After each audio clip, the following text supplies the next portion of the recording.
Present time में देखें तो मिड कैप कैटेगरी में टोटल 28 फंड्स मौजूद है, लेकिन इनमें से अधिकतर mid cap funds long term में अपने बेंचमार्क के रिटर्न्स को भी आउट परफॉर्म करने में नाकाम रहे हैं। सो अपने लिए एक best mid cap fund find करना थोड़ा मुश्किल काम हो जाता है। लेकिन आज इस वीडियो में मैं एक बढ़िया मिड कैप फंड का डिटेल में रिव्यू करने वाला हूँ। मैं बात कर रहा हूँ Invesco India mid cap fund की। इस फंड को हम डिटेल में रिव्यू करेंगे, जिसे कि हम portfolio, risk ratios and returns के बेसिस पर एनालाइज करेंगे। और वीडियो के लास्ट में मैं इस फंड को लेकर अपना कंक्लूजन भी शेयर करूंगा, तो वीडियो के लास्ट तक जरूर बने रहिए। तो चलिए फंड की बेसिक से शुरुआत करते हैं। ये फंड अप्रैल 2007 में लॉन्च हुआ था। अगर फंड का बेंचमार्क इंडेक्स देखें तो ये BSE 150 मिड कैप TRI है। और यदि फंड का लेटेस्ट AUM देखें तो ये 8062 करोड़ रुपीज़ है, यानी कि फंड का AUM भी अच्छा खासा है, जहां पर आपको कोई भी लिक्विडिटी का इशू नहीं होगा। यदि फंड के डाइट प्लान का एक्सपेंस रेशियो देखें तो ये 0.56% है। और यदि कैटेगरी एवरेज का देखें तो ये 0.74% है। तो यहाँ पर यह कहा जा सकता है कि ये फंड आपको कैटेगरी के बाकी अन्य फंड्स के मुकाबले थोड़ा सस्ता पड़ने वाला है। यदि फंड का एग्जिट लोड देखें तो यदि आप 365 दिनों के भीतर अपना पैसा विड्रॉ करते हैं तो यहाँ पर आपको 1% का एग्जिट लोड देना पड़ेगा। Invesco India mid cap fund को 2023 से मिस्टर अमित गनात्रा और मिस्टर आदित्य खेमानी मैनेज कर रहे हैं।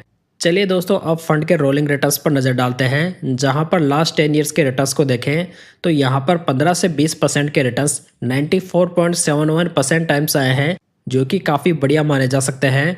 साथ ही यदि आप 20% से ज़्यादा रिटर्न्स देखेंगे, वो भी 5 सालों के पीरियड में, तो ये 39.34% है, यानी कि ये भी काफ़ी बढ़िया रिटर्न्स है।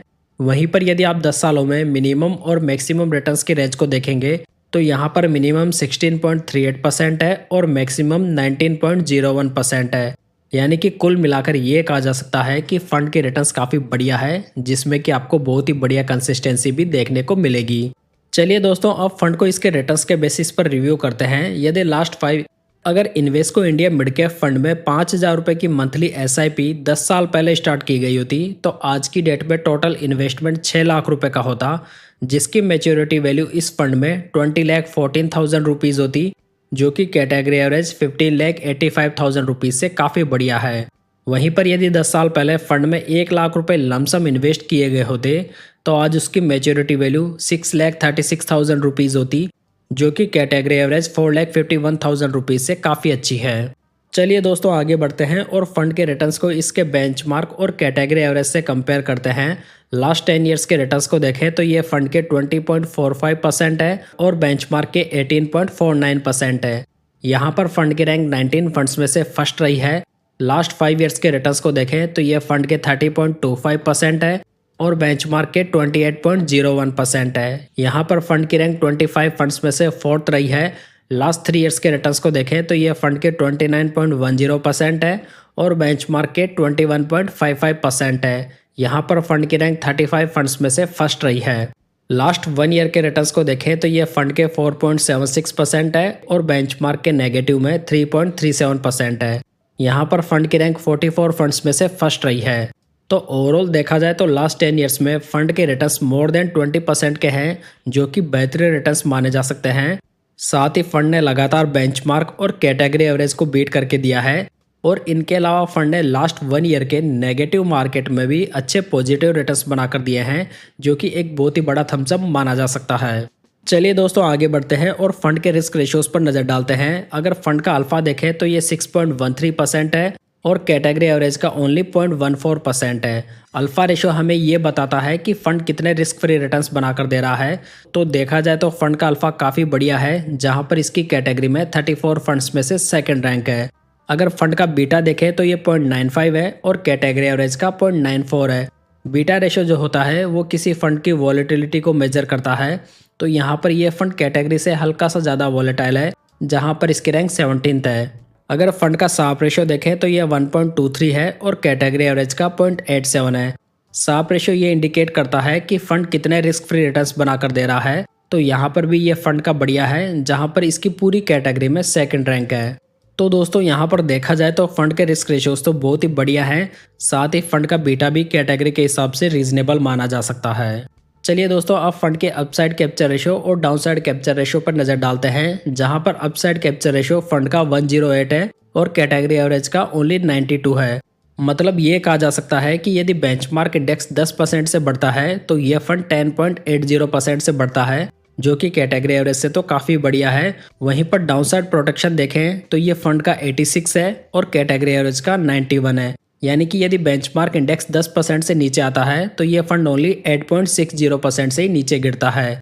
तो यहाँ पर यह कहा जा सकता है कि फंड में अच्छी डाउनसाइड प्रोटेक्शन भी अवेलेबल है। चलिए आगे बढ़ते हैं और फंड का पोर्टफोलियो देखते हैं। इसमें यदि आप नंबर ऑफ स्टॉक्स को देखेंगे तो ये 49 है। टॉप 10 स्टॉक्स का वेटेज देखेंगे तो ये 40.47% है।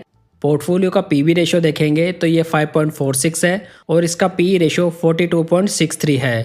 यहाँ पर यदि आप बेंचमार्क इंडेक्स का लास्ट 10 ईयर्स का एवरेज पी देखेंगे तो ये 28.50 है। तो ये कहा जा सकता है कि प्रेजेंटली ये फंड ओवरवैल्यूड है, जिसका मेन रीज़न ये है कि ये फंड कुछ ऐसी कंपनीज में इन्वेस्ट करता है जो कि हाई वैल्यूएशन को डिमांड करती है। अगर फंड की प्रेजेंट कैश होल्डिंग को देखें तो ये 1.89% है, यानी कि फंड ने इतना पैसा कैश में होल्ड किया हुआ है। वहीं पर यदि फंड का टर्नओवर रेशियो देखें तो ये 40% है। टर्नओवर रेशियो हमें ये बताता है दोस्तों कि फंड मैनेजर एक साल में पोर्टफोलियो स्टॉक्स में कितने चेंजेस करता है। तो यहाँ पर यह कहा जा सकता है कि यदि पोर्टफोलियो स्टॉक्स में 100 स्टॉक्स मौजूद हैं तो फंड मैनेजर एक साल में 40 स्टॉक्स को उसमें से बाहर कर देता है। तो देखा जाए तो टर्नओवर रेशियो भी यहाँ पर रीजनेबल माना जा सकता है। दोस्तों आप यहाँ पर Invesco India mid cap fund के एसेट एलोकेशन को देख सकते हैं, जहाँ पर लार्ज कैप कंपनीज में 40.86% इन्वेस्टेड है, मिड कैप कंपनीज में 64.94% है और स्मॉल कैप कंपनीज में 18.31% इन्वेस्टेड है। तो देखा जाए तो मिड कैप के हिसाब से ये एसेट एलोकेशन ठीक है।